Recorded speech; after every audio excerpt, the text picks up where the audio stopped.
Hi there Waltoneers, I'm Jack and this is DSNY Newscast, and today we have some major breaking news as, seemingly out of nowhere, Disney has just announced that they are building a brand new theme park and resort in Abu Dhabi in the United Arab Emirates, with it to be officially known as Disneyland Abu Dhabi. Now, that's the headline news. That's the news that you've probably seen on all the different social media sites and also in all the various articles on this topic. But what I want to do right now is dive into this in greater depth and discuss everything that we know so far about this project that's just been announced, and also answer some of the questions that you've probably got on this topic as well, and just discuss it in greater depth here on the channel. Now, with that being said, where I want to begin is actually talking about how this is going to impact the Disney parks in the United States and also the rest of the world, as last year at D23, Disney announced tons of new projects for the Disney parks around the world. And they also have previously announced a $60 billion investment into the Disney Experiences segment over the next 10 years.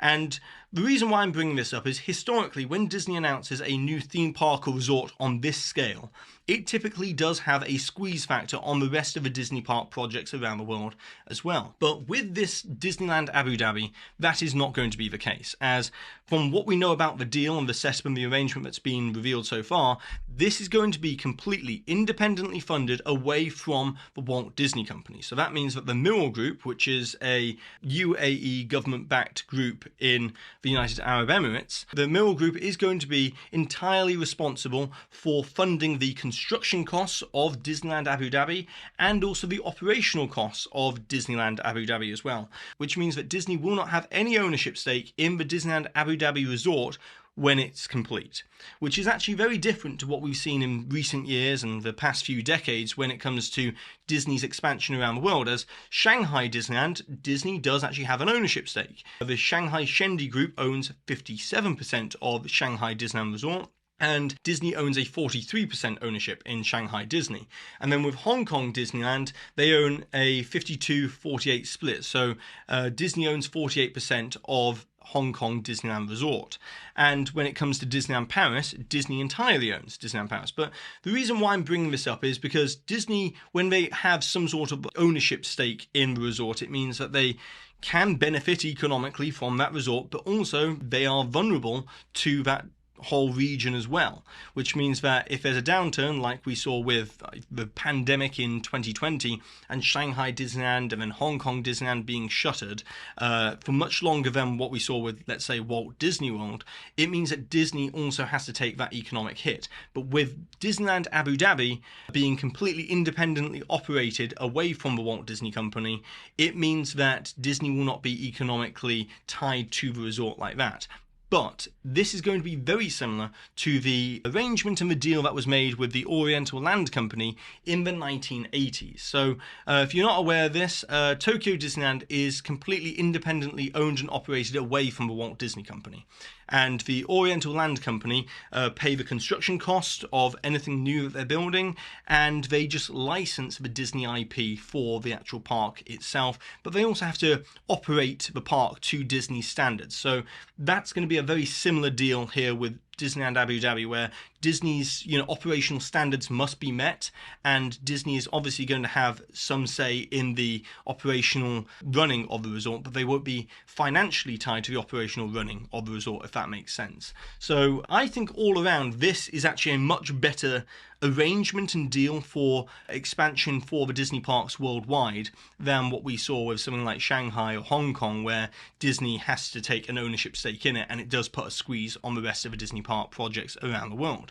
So from that standpoint, Iger has stated that this Disneyland Abu Dhabi is going to be authentically Disney and distinctly Emirati. So that's just an adaptation of the line that he used for the Shanghai Disneyland Resort, of it being authentically Disney, distinctly Chinese. This will be distinctly Emirati. So it's going to be its own type of resort. It won't be necessarily just a copy and paste of, let's say, Disneyland or Walt Disney World into the region. It's going to be something completely new and unique to the region. And that actually brings me to the artwork. I haven't brought it up so far in the video because it is actually extremely vague, but you can see in this very, very early blue sky artwork, it's not really giving anything away in terms of the actual attractions within this park or anything like that. Disney CEO Bob Iger did actually mention on CNBC that they are only just beginning the developmental stage for this whole theme park and resort, and it typically takes around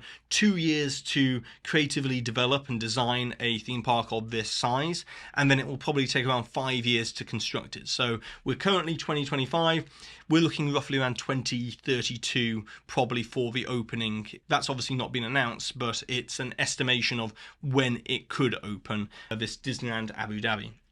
Now, I do want to go back to the arrangement here because this is, something that is very critical to the deal. And a lot of people will say, oh, well, this is going to take away from Imagineering's, resources and stuff like that. But in many ways, I think it's very good for Walt Disney Imagineering and also the Disney Company as a whole, as with this deal, Disney is being paid to design all new attractions, all new technology, and basically someone else will be funding a lot of the research and development for these attractions and projects. And then that will eventually trickle down into all the advancements that they make for these new attractions will trickle down into the rest of the Disney parks around the world as well. So that I see as a net benefit. And also, you got to see it as Walt Disney Imagineering. They are being contracted to do this, and if they're being offered this amount of money to design a brand new park, it means it's great for creatives working on these projects and upcoming Imagineers to learn their craft and work on this project like that and expand Imagineering from that standpoint.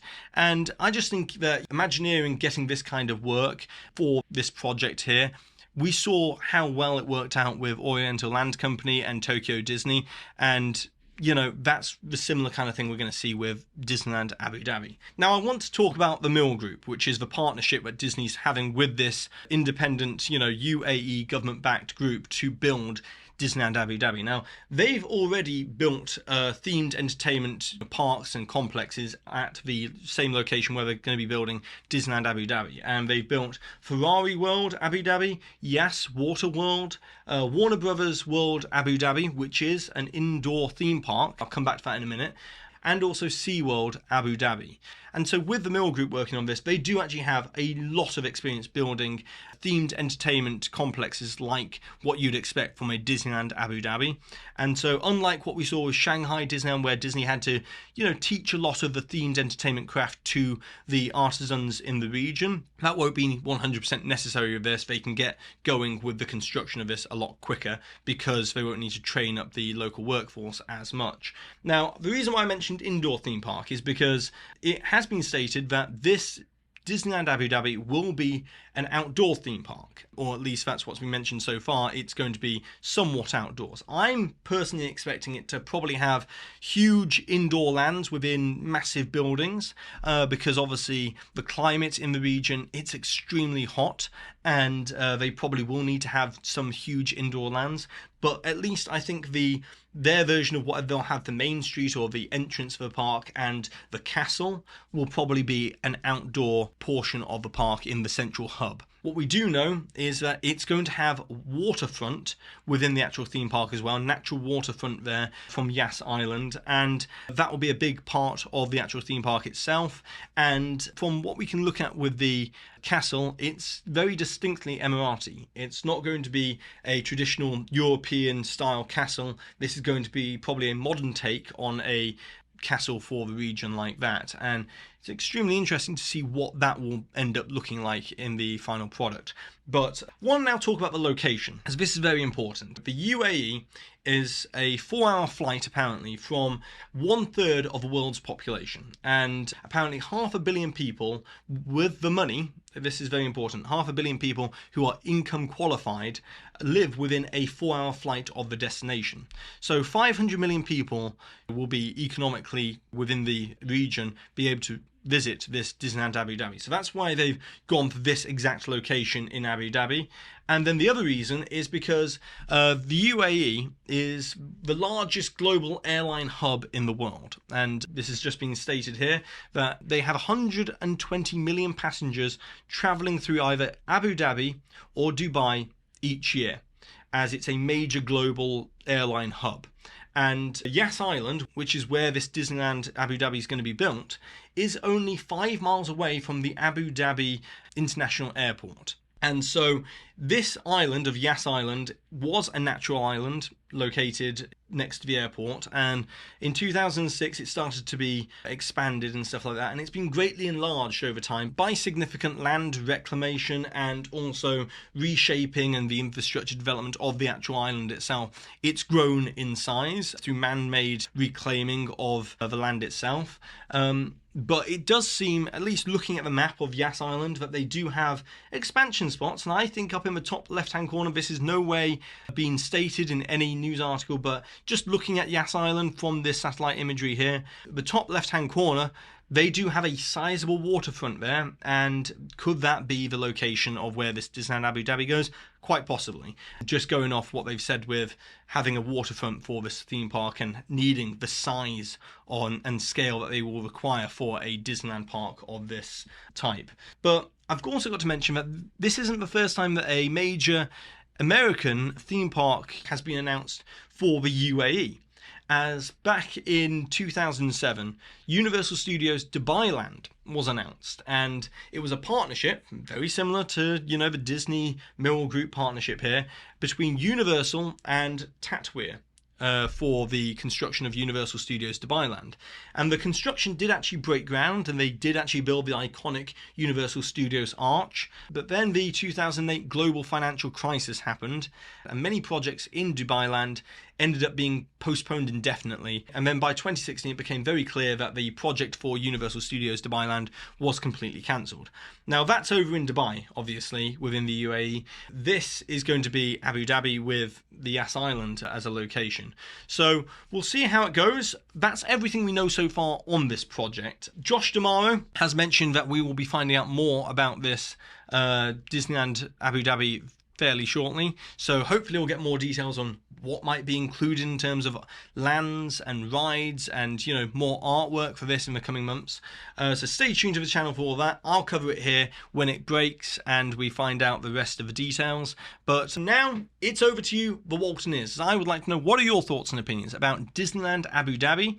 What would you like to see within this theme park? Apparently it's going to be incredibly modern in terms of the new things that they put within this theme park. What IPs, what rides would you like to see? What lands would you like to see built within Disneyland Abu Dhabi? And be sure to subscribe down below, hit the notification bell, and do all that rest of the YouTube stuff there.